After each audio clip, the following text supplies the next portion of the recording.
Sarah Palin joins us. Good evening, Governor. Good evening, Greta. How are you? I'm very well, Governor. I'm always in favor of smart expenditures, but right now the government's, at least there's a new contract by HHS to help explain and promote the new health care, including telling American people to stay healthy, about the Obamacare, and that statute could, don't know, be declared unconstitutional in 4 weeks, so perhaps they should wait. But I'm curious your position. This is one of the stupidest things I've heard coming out of the Obama administration.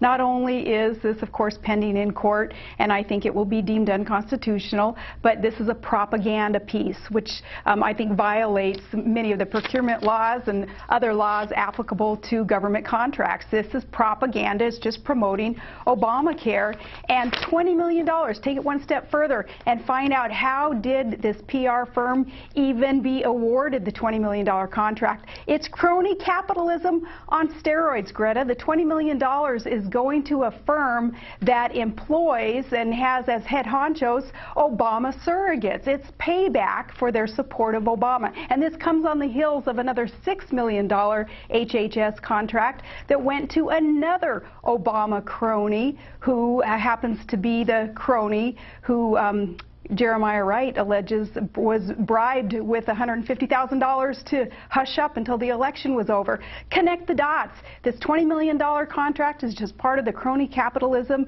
that corrupts Washington, D.C. Well, I would prefer if they waited until after the Supreme Court made its decision, because if the decision is to keep the statute, that's one thing, versus if they ended up tossing it out in whole or part. We may have spent the $20 million off or not. But let me tell you another thing about this, is that I have here a letter dated today, May 22nd, and it is written to the Honorable Kathleen Sebelius, who is in the cabinet. She is Secretary of HHS, and it was signed and it was sent by Rob Portman, a senator, Republican senator from Ohio, and he's on the subcommittee on contracting oversight. And in his letter, he says, on February 28th, as part of the subcommittee on contracting oversight's ongoing oversight efforts, Senator Claire McCaskill, which I want to point out is a Democrat, so this is bipartisan, and I, meaning Senator Rob Portman, requested basic information about HHS contracts for the acquisitions of public relations, publicity, advertising, or similar services from fiscal year 2008 through the present. The subcommittee, and this is a bipartisan request, asked for a response by March 16th from Secretary of Sebelius from HHS, and still has received absolutely nothing from the HHS, nothing from the Secretary. Didn't even bother, and finally we have bipartisanship in this city, and it gets blown off by the Secretary. Yeah, well, another example, too, of efforts in this bipartisan, the rhetoric, anyway, that we hear coming from our president saying that he embraces, and yet really he has nothing to contribute to the cause of bipartisanship in order to get things done for the people. The president can step in and tell his department head there, Sebelius, to answer the senator's questions and let the public get to the bottom of this. So here again, I'm going to go to the top, and I'm going to point the finger at President Obama, who is he's an absent commander-in-chief. He's an absent CEO from our nation's capital, and he's not doing his job staying on top of his people, whom he has put in place to oversee these programs, these contracts, in order to do the people's business.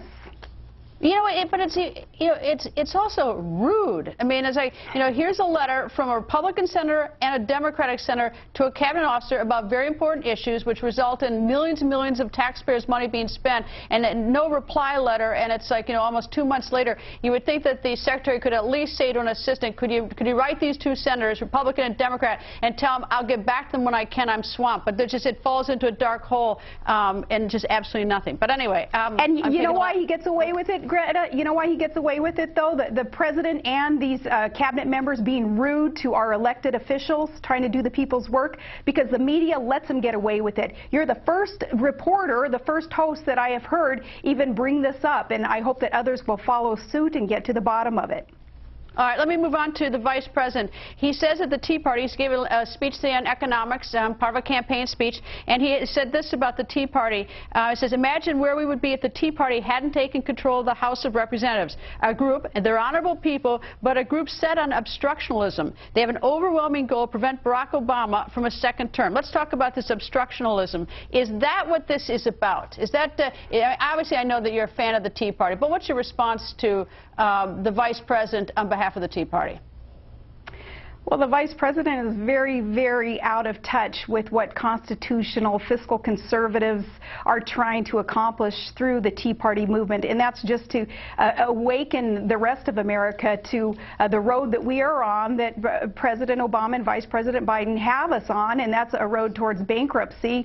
And the Tea Party movement is, thank God, trying to obstruct any more growth of government that will put us over the edge. If it weren't for the Tea Party grassroots movement, full of those who believe that a smaller, smarter government is the answer to many of our problems, if it were not for the Tea Party, we would be in much worse shape after those 2010 elections that at least did usher in some people who will put government back on our sides and get government off our back. Well, I suppose if I were going to give him political advice, he's asked me for none. He's called them honorable. That's a good thing. But to call him obstructionist, essentially, it'd be better to say that they're very different reasons, very different policies, and very different interests. But, you know, it is frankly, you can't have it both ways. Say someone's honorable and at the same time say that someone's trying to obstruct any sort of progress. But anyway, let me ask you, talking about the Tea Party, down in Texas, there's an interesting sort of face-off between Governor Sarah Palin and Governor Rick Perry. You have both endorsed two different candidates in the primary for the U.S. Senate, Republican primary. Governor Perry has endorsed David Dewhurst, and you've endorsed Ted Cruz. And it's sort of interesting, you're coming off a big win in Nebraska with endorsing a Tea Party candidate, Ms. Fisher. I'm curious, what's going on down in Texas? Who's going to win, you or Governor Perry on this endorsement? Texas will win, which means America will win when Ted Cruz is elected. I think people have understood there in Texas that for all the good work that the team of the governor and the lieutenant governor have done for the state of Texas, you know, it's time in that state for some new blood to represent Texas in Washington, D.C. You know, friends and colleagues, we're going to differ personally on different endorsements. Take, for instance, my endorsement that I'll announce firsthand here to you, Greta, of Senator Orrin Hatch in Utah. I want him to win. I joined Sean Hannity and Mark Levin and other conservatives who would like to see Mr. Balanced Budget return to Washington. He's part of that 1% you hear about, not the 1% that's mocked and criticized in the press lately, but the 1% of national politicians whom I believe should be reelected, sent to Congress because of his commitment to see a balanced budget in the United States of America. He wants to apply that common sense economic principle of a balanced budget, fiscal responsibility, and I want to see him reelected. So my endorsement of him will differ from others, of course, in that race in Utah. No different, I think, in many sense when we talk about endorsements in Texas. Well, I think Senator Hatch will be very happy to learn that. That's a surprise. I didn't know that was coming, so it's an interesting endorsement tonight. Let me turn to one last issue, and that's the great state of Wisconsin, not to be confused with the great state of Alaska, but the great state of Wisconsin, the recall election. Your thoughts about that? Walker's going to be just fine.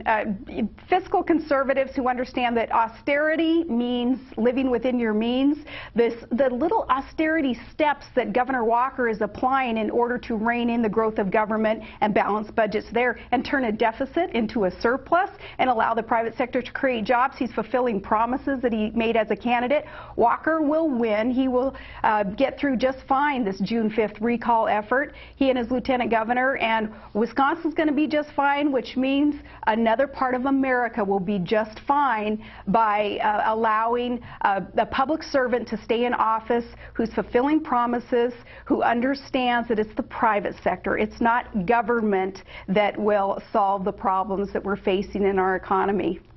I'm curious about in 2008, and you probably remember this better than I do, President Obama won that state, Wisconsin, by 12 or 14 points.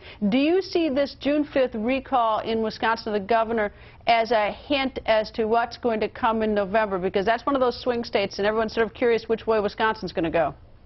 You know, that's a great question, because what's going on in Wisconsin has been kind of ground zero, hasn't it, in the last year, watching this recall effort, watching the union thugs, the head of the unions just go ballistic over the promises kept by a duly elected governor. And yet the good union brothers and sisters, many of them, understand that in order to allow their state to be solvent, in order for them to save their jobs, they have to contribute a little bit more than a previous governor had asked of them. So following what's going on in Wisconsin, and I tell you, the rest of America is watching what's going on in Wisconsin. That June 5th outcome will be quite indicative, I think, of who will carry that state in the presidential race.